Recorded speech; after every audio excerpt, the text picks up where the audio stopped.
사회를 이루는 섭리와 섭리법을 시작하겠습니다. 12. 경제 영역에서의 섭리법. 인류의 역사는 자본의 발전의 역사이다. 자본이 팽창하고 자본의 생산성이 커지면 그러한 곳의 국가는 번영하며 국가 구성원은 풍요로워지고 자신감이 넘친다. 인류의 역사를 한마디로 얘기하자면 자본의 발전의 역사를 할 수 있겠죠. 사람들이 살아가는 방식도 그러하고 예를 들어서 과거에는 자급자족으로 살았죠. 하지만 현 시대에서는 자급자족으로 살지 않죠. 즉 자기가 소비하기 위해 생산하지 않는다는 거예요. 시장에 의지하며 살아가죠. 그러한 것을 가능하게 한 것은 자본이죠.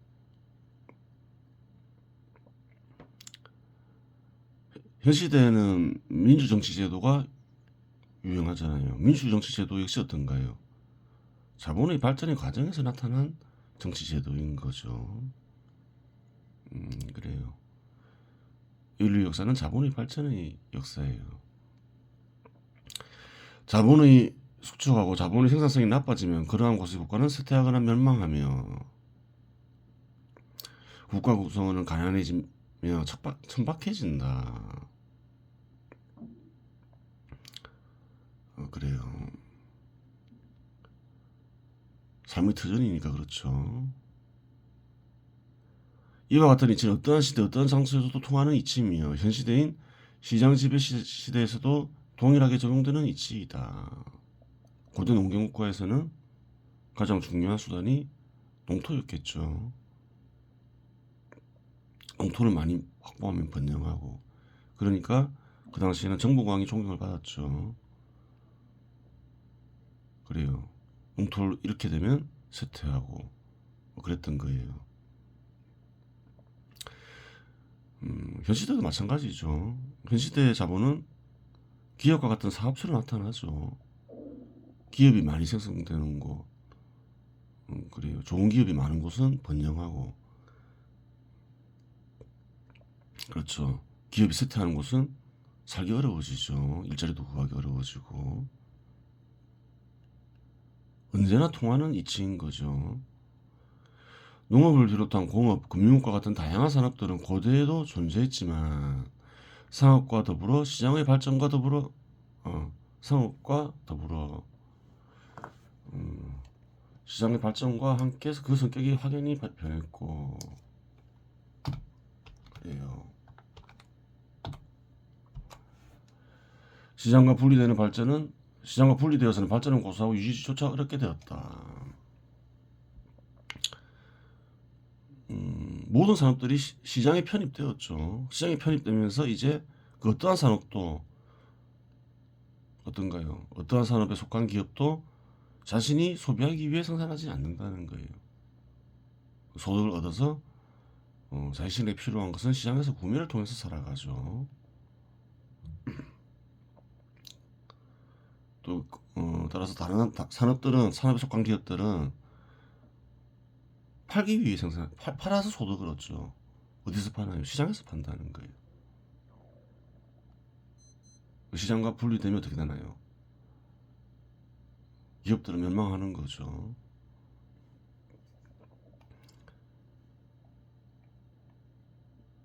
시장 지배 시대에서 대부분의 사회 구성원들은 사업체의 사장과 근로자 형태로 사업체와 같은 자본에 참여하여 소득을 얻고 생존을 이어간다. 대부분 사회 구성원들은 어떻게 살아가나요? 재산을 투입해서 사업체를 만들어서 살아가고 있거나 아니면 그런 사업체에 고용되어서 살아가고 있죠.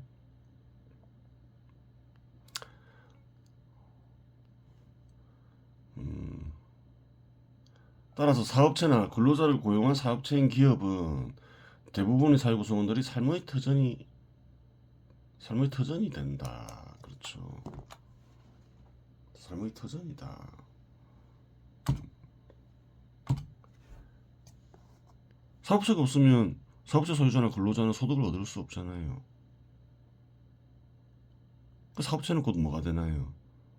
삶의 터전이죠. 잘 알아야 되는 거예요. 어떤 이들은 기업과 같은 자본을 악으로 보는 견해도 있죠. 특히 민간 기업. 그래서는 안 된다는 거예요. 왜? 삶의 터전이라서 그런 거예요. 정부나 사업체가 아닌 조직이나 그러한 조직의 구성원들의 소득은 사업체나 사업체를 구성하는 이들의 소득이 바탕이 된다. 그렇게 되는 거예요.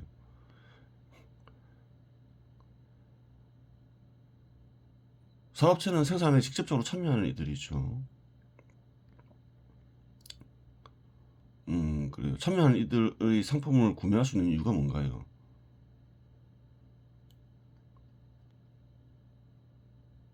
무언가를 얻었다는 거예요. 누구로부터? 사업체나 사업체 속한 구성원들로부터 무언가를 얻은 거예요. 생산물을 얻을 수 있는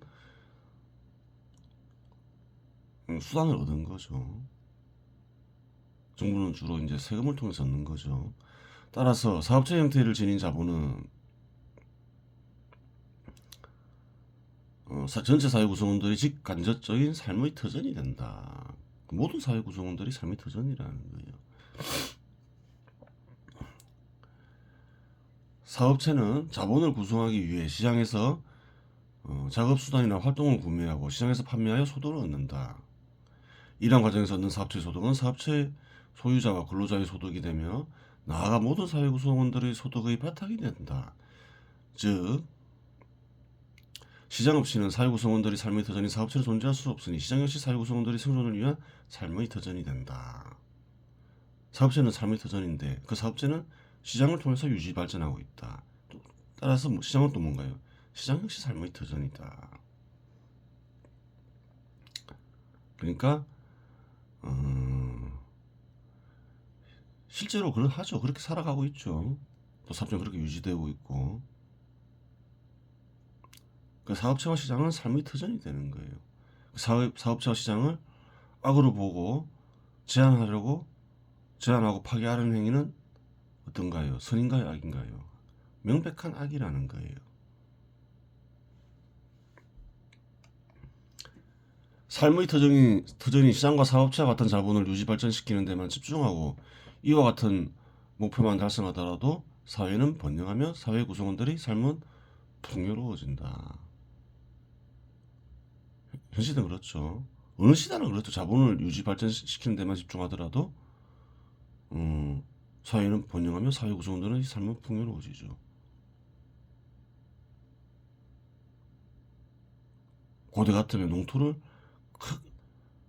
전쟁을 통해서 크게 확보하면 어떻게 되나요? 국가가 번영하고 그 국가 구성원들은 큰 농토를 얻음으로 인해서 풍요로워지죠. 항상 그런 거예요. 그러한 곳이 윤리가 없다. 그렇다 해서 사회가 번영하지 않고 구성원이 풍요로워지지 않은 게 아니라는 거예요. 그래서 아주 고대 농경국가를 보면 대체 어떤가요? 정보광은 누구에게나 존경을 받잖아요. 왜? 자본을 유지 발전시키는데 그 당시에는 형용강 공을 세워서 그렇다는 거예요. 누구나 직관적으로 안다는 거예요. 반면에 다른 모든 가치를 중시하더라도 이와 같은 사실을 경시하여 시장과 사업체 같은 자본을 제한하거나 파괴하고자 하면 그러한 사회는 쇠퇴하거나 멸망하고 사회 구성원들은 가난 속에서 비참한 삶을 살게 되거나 경우에 따라 굶어 죽게 된다. 대표적인 국가가 조선이죠. 어느 나라나 마찬가지겠죠. 현 시대에서도 얼마든지 찾아볼 수 있죠. 20세기 중반 이후에 멸망한 사회주의 공산주의 국가들 또 현 시대에도 보면 사회주의를 선택한 그래요. 베네수엘라나 북한 보면 사람들 보면 비참한 삶을 살고 있죠. 베네수엘라는 얼마 전까지만 해도 또 잘 살았죠. 세계 석유 산유국 1위죠. 그럼에도 불구하고 비참한 삶을 살게 된다는 거예요. 예외가 없다는 거예요. 즉 시장과 사업체와 같은 자본을 파괴하는 이나 집단은 사회를 멸망에 이르게 하고 사회 구성원들은 도탄에 빠뜨리니 이러한 이나 집단은 사회와 전체 사회 구성원들이 적이 된다. 따라서 사회에서의 성립법 제1조는 다음과 같이 된다. 다음과 같다. 제1조 1항 시장과 자본을 지키며 발전시켜야 한다. 그래요. 시장과 자본을 파괴하려는 자는 교화하거나 죽여라. 그렇게 되죠. 그러니까 시장과 자본을 파괴하는 행위, 그게 범죄라는 거예요. 역사 속에서 보면 항상 그렇다는 거예요.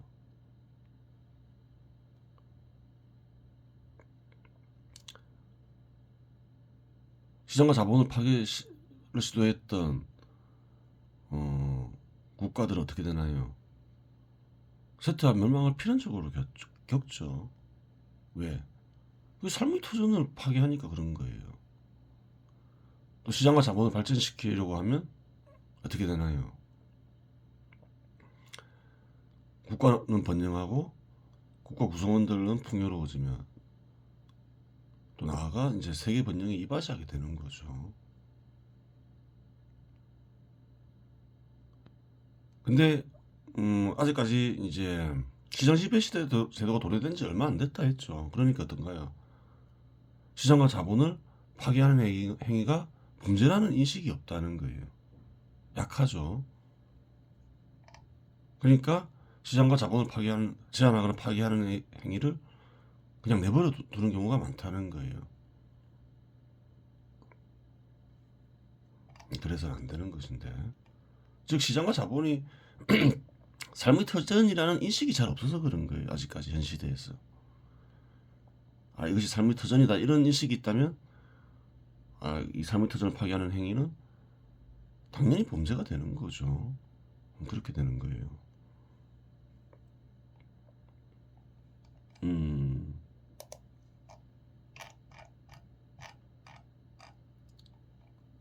한국은 가난한 나라였죠. 1980년도에 보면 한국의 국민소득은 640억 불, 60조죠.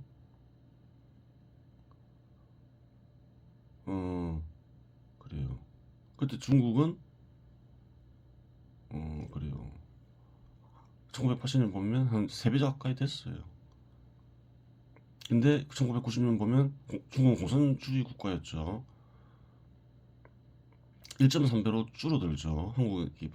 한국이 발전하면서 중국보다 훨씬 빠른 속도로 발전하죠. 그래요. 중국의 국민 총소득 규모가 1.3배밖에 안 된다는 건 말이 안 되는 거죠. 아무리 한국이 시장 지배 시대 제도 하에서 발전했다 하더라도 그래요. 영토나 국민들의 수를 볼 때 경제 규모가 거의 비슷해졌다는 것은 말이 안 되는 거죠. 중국도 그 이후로는 이제 시장 지배 시대를 발전시키려고 노력을 했죠. 민간 기업을 육성하면서. 그러면서 좀 나아진 거죠. 그래요. 독일이나 영국 이런 데를 보면 어떤가요? 이탈리아, 스페인 이런 데 보면 1990년에 보면 1980년에 보면 영국은 한국의 9.2배 국민 총소득 규모가, 이탈리아도 7.4배, 스페인도 3.5배나 컸죠. 근데 지금 어떤가요? 이탈리아는 스페인은 한국 0.82배밖에 안 되죠. 예전에 3.5배나 컸는데 더 작아졌죠. 이탈리아는 1.2배, 한때는 7.4배였는데 거의 비슷해져 버린 거예요. 스페인은 더 못해졌고, 독일은 6.3배였는데 이제는 한 2.4배 정도. 왜 그런가요? 유럽도 문제가 많았다는 거죠.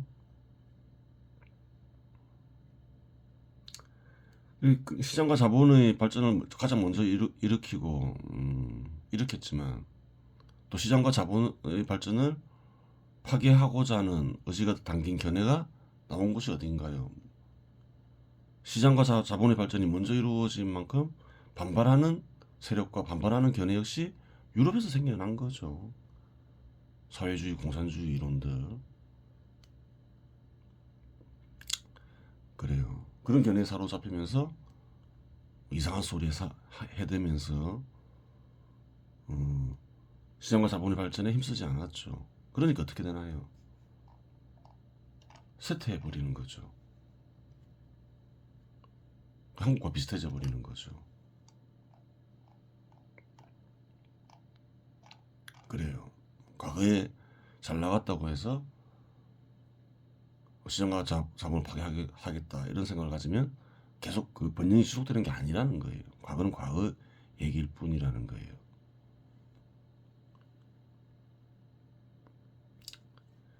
그렇게 되는 것이에요.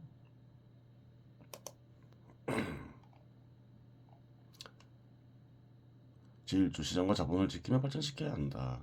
시장과 자본을 파괴하는 자는 교화하거나 죽여라. 사람들의 견해는 세월이 흐름에 따라 바뀐다. 사람은 어떤 견해를 접하면 그러한 견해에 사로잡혀 상당 기간 살아가지만 특별한 지식이나 경험이 쌓이다 보면 생각을 달리하며 다른 견해를 지닐 수 있다. 그래요. 사람의 견해와 의지는 바뀔 수 있다는 거예요. 그래서 교화하라는 말을 넣었겠죠. 생각이 변하지 않는다. 그러면 교화할 필요가 없는 거죠. 그냥 죽이면 되는 거죠. 따라서 시장과 자본을 부정적으로 보고 파괴해야 한다고 생각하더라도 세월이 흐르면 바뀔 수 있다. 누구나 자신이 속한 공동체와 같은 공동체 구성원들에 대한 애정은 있으니 특별한 계기로 시장과 자본이 삶의 터전이라는 사실을 깨달으면 달리 생각하며 시장과 자본을 긍정하는 견해를 지니게 될 것이다. 그래요. 잘못된 견해에 사로잡혀서 시장과 자본을 파괴하려 해도 누구나 이제 공동체에 대한 애정이 있을 수 있죠. 그런 전부는 아니라 하더라도 그러한 애정을 지닌 이는 시장과 자본이 사람들이 삶의 터전이구나. 그러한 사실을 깨닫게 되면 그래 바른 견해를 지니면서 바른 의지를 지니게 되겠죠. 따라서 평시에는 특별한 위치에 있거나 사회적 영향력이 크지 않은 경우에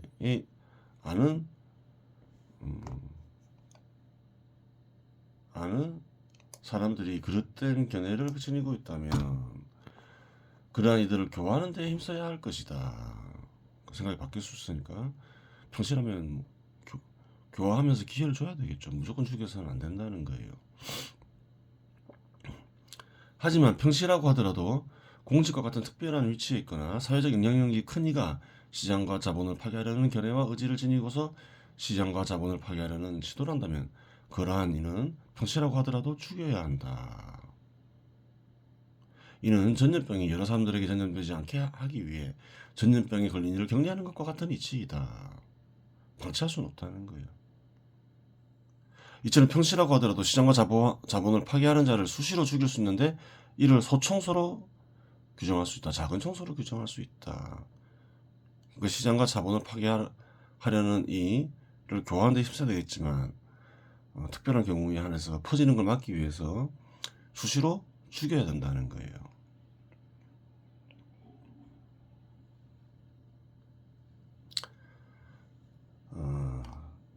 사회 구성원들이 다수는 아니더라도 제법 많은 이들이 시장과 자본을 파괴하려는 의지를 지닐 수 있는데 그러한 이들이 집단을 이루어 사회에 큰 위협이 되는 일이 발생할 수 있다. 그럴 수 있죠.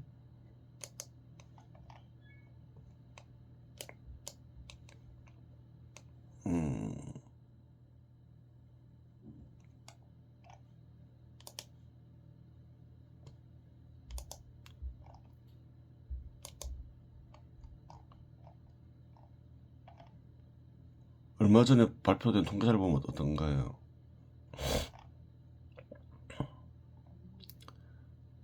좌파 인사는 22%로 분류되죠. 5천만 인구에서 한 1,000만 명 작지 않죠. 굉장히 많이 늘어났어요.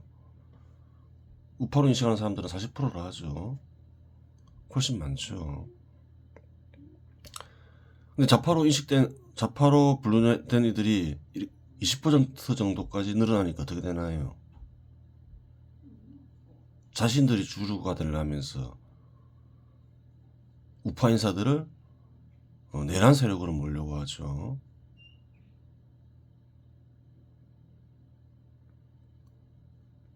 한국은 어떤가요?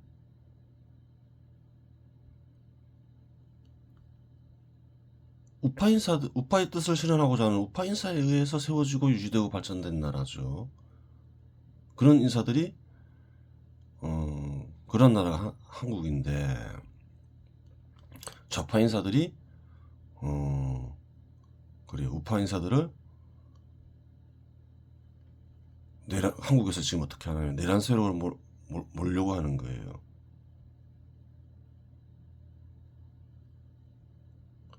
이런 현상이 왜 일어났을까요?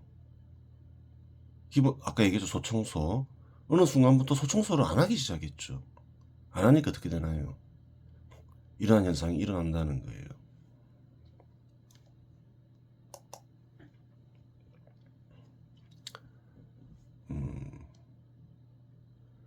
한국에서 보면 알 수 있죠. 즉 시장 지배 시대 제도에 근거한 국가의 제도를 파괴하고자 하는 시도가 그러한 이들에 의해 대대적으로 일어날 수 있다.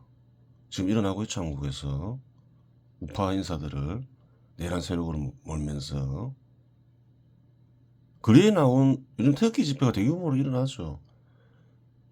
그러한 사람들은 어떤 사람들인가요? 우파 인사들이 속한 이들이겠죠. 속하면서 우파 인사들을 대리하는 이들이라 보면 되죠. 그들 역시 우파 인사들이면서. 그런데 어떻게 하나요? 내란 세력으로 몰려고 하죠. 그렇게 하고 있는 거예요. 이 경우에는 그러한 이들을 따르고자 하는 이들을 모조리 죽일 수 있는데 이와 같은 일을 대청소로 규정할 수 있다. 대청소가 시행되면 죽는 이들이 수십만 명에서 수백만 명에 이를 수 있는데 그래요. 모조리 죽이는 거죠. 그게 대청소라는 거예요. 시장 지배 시대 제도가 파괴되면 수백만 명이나 수천만 명, 나아가 미래 후손들까지 포함할 경우 수억 명이 죽거나 절망과 가난 속에 살 수 있으니 시장 지배 시대 제도가 파괴되는 일을 방치하는 일보다 대청소를 시행하는 것이 국가와 사회 구성원들에게 훨씬 낫다. 소청소를 항상 평소에 하면 대청소를 할 필요가 없겠죠. 근데 소청소를 안 하고 있다 보면 어떻게 되나요? 이상한 일들이 벌어진다는 거예요. 한국에서처럼. 그러한 경우에는 대청소도 괜찮다는 거예요. 대청소는 예전에 한번 있었죠. 해방 후에. 그 대청소를 어느 정도 했죠. 그러니까 어떻게 되나요? 몇몇 좋은 정책들과 결합되면서 한국이 크게 번영을 했죠. 그런 거예요. 대청소도 대청소라 해서 나쁘게 볼 수 있죠. 많은 사람들이 희생될 수 있으니까. 하지만 하지 않으면 더 큰 희생이, 헤아릴 수 없는 희생이 발생할 수 있다는 거예요. 그런 측면에서 대청소도 필요할 때는 해야 한다. 그렇게 얘기할 수 있겠죠.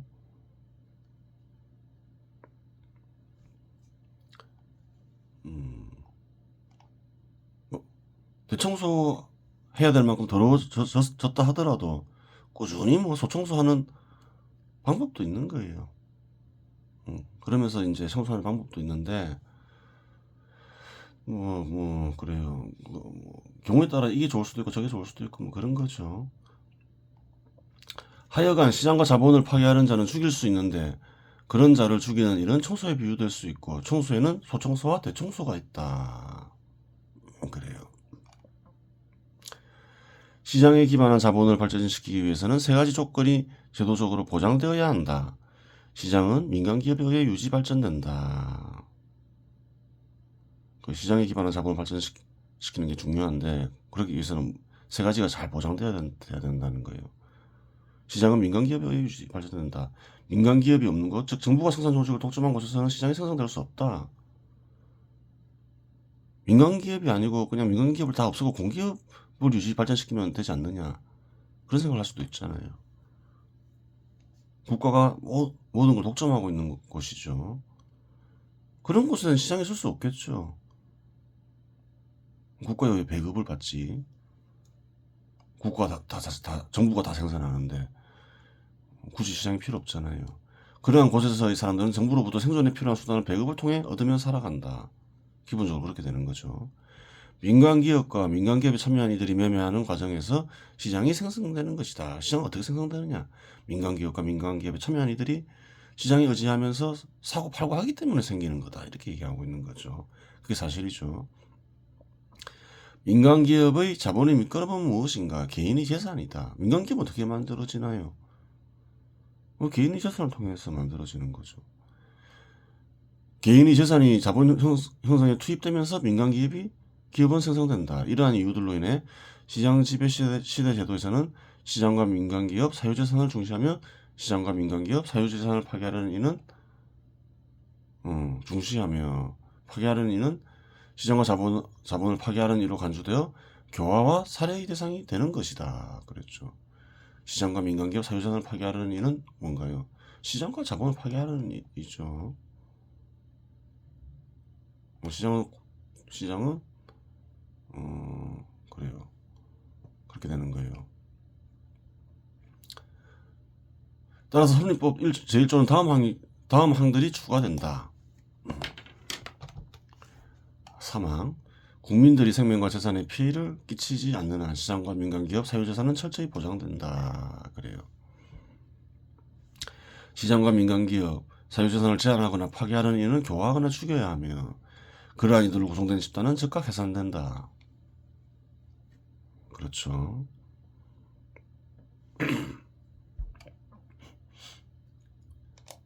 마지막으로 사회에서의 설립법 1조를 정리하면 다음과 같다. 합친 거죠. 폼되고.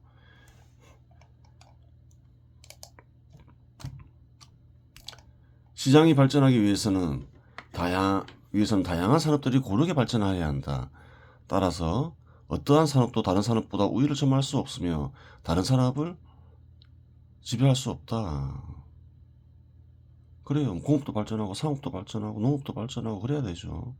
그래야지 각 산업별로 속한 이들이 서로 교환하면서 시장이 발전할 수 있는 거죠. 어떤 산업이 다른 산업 지배를 금지한다는 거예요. 고대 농경국가에서는 어떤가요? 조선도 마찬가지지만 농업이 다른 산업들을 지배하려 했죠. 그러니까 조선시대는 산호공상이라는 말도 있고 그런 거예요. 그런 것을 금지한다 이 말인 거예요. 또한 민간기업이 생성되고 발전하기 위해서는 누구나 조건이 되면 민간기업을 설립할 수 있어야 한다. 그렇죠. 민간기업이 잘생기면 좋고 또 유능한 이가 민간기업을 만들어서 번성하면 좋잖아요. 누구에게 사회에도 그렇고 민간기업 설립자에도 그렇고 근로자도 마찬가지죠. 좋은 기업이 생겨서 소득을 많이 주는 기업이 생기면 임금을 많이 주는 기업이 생기면 근로자도 좋잖아요. 그러한 이유로 시장 지배 시대 제도에서는 신분제도를 부정하며 신분을 만들고자 하는 의지를 배척한다. 따라서 누구나 조건만 되면 사업체 소유자, 근로자 나아가 공직자가 될 수 있으며 당연하죠. 특정인이나 특정 집단에게만 이익을 부여하는 행위는 금지된다. 신분제도를 부정하니까 당연한 거죠. 따라서 또 다른 설립법은 다음과 같다. 저는 아직 안 정했죠. 다른 법들을 쭉 살펴보면서 그래 순위를 정해야 되겠죠. 1조는 확실한 거고 우선순위가 있다 이 말이죠. 1조, 2조 이렇게 나가는 이유에는 신분제도는 부정되면 특정한 사람이나 특정 집단에게 제도적으로 이익을 보장하는 행위는 금지된다. 2조로 해도 되겠죠. 신분제도는 부정돼야 되니까. 그래요. 사업체 소유자나 근로자나 공직자는 국민이라면 누구나 될 수 있다. 국민이라면 누구나 사업체 소유자나 근로자, 공직자가 될 수 있는 선택을 할 수 있지만 선택한 후에 생기는 일에 대해서는 각자 맡은 바 책임을 다해야 한다. 사업체 소유자로서 자기가 해야 할 역할을 다 해야 되고 근로자도 마찬가지고 저마다 역할이 있다는 거예요. 공직자도 마찬가지다. 역할에서 벗어난 일을 하면 대가를 치러야 되겠죠. 또 치르게 하겠죠. 제도적으로나 제도적으로 그렇게 되는 거예요. 그래 이번 시간에서 마치겠습니다.